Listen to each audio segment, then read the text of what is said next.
कौन करने वाला है नया बिजनेस? घर आकर क्या बताता है दुआ? कौन सा नया मोड़ आया दुआ की जिंदगी में? किससे खरीदे दुआ ने कैसेट्स? जैसा कि हमने आपको पिछली वीडियो में बताया था कि दो आदमी दुआ की जूस कॉर्नर पर खड़े होकर कैसेट्स के बिजनेस की बात कर रहे हैं। दुआ अपने परिवार की हालत जानता है, इसलिए वो भी मन ही मन में कैसेट्स बेचने का प्लान बनाता है।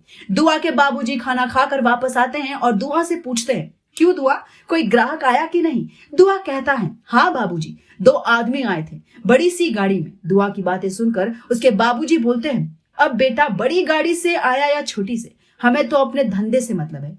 शाम ढलते ही दोनों बाप बेटे दुकान बंद करके घर चले जाते हैं। घर पर दुआ की माँ उनका इंतजार करती है। रात में खाने के वक्त दुआ कहीं खोया हुआ रहता है। ये देख उसकी माँ पूछती है, क्या हुआ बेटा, कोई बात है? दुआ डरते हुए अपने बाबूजी की तरफ देखता है और उनसे कहता है, बाबूजी मैंने आपको बताया था ना, जो 2 आदमी गाड़ी से आए थे वो दोनों कैसेट्स का बिजनेस करते हैं। मैं भी सोच रहा था कि क्यों ना हम भी कैसेट्स बेचने का बिजनेस शुरू करें।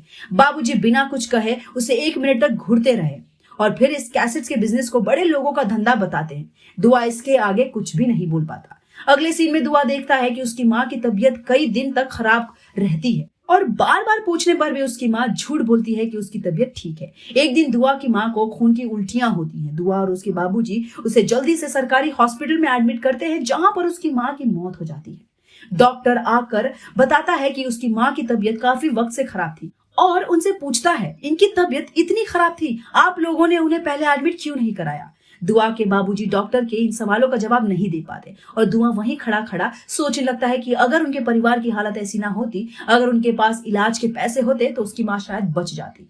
अपनी माँ की मौत के बाद दुआ काफी उदास हो जाता है और यह महसूस करने लगता है कि अब उसके बाबूजी का मन भी काम में नहीं लगता। अब वो अकेला ही जूस की दुकान पर बैठने लगता है। एक दिन वो कैसेट्स की दुकान पर जाता है और एक कैसेट का दाम पूछता है। दुकान वाला उसे एक कैसेट का जो दाम बताता है, उसे सुनकर वो सोच में पड़ जाता है कि इतने महंगे कैसेट्स का बिजनेस वो कैसे शुरू करे। आगे चलकर उसे रास्ते में एक सड़क के किनारे बैठा हुआ बूढ़ा आदमी मिलता है। दुआ को रोककर वो बूढ़ा आदमी कहता है, बेटा ये कैसेट्स ले लो, तुम इनका जो भाव भी दोगे मुझे मंजूर होगा।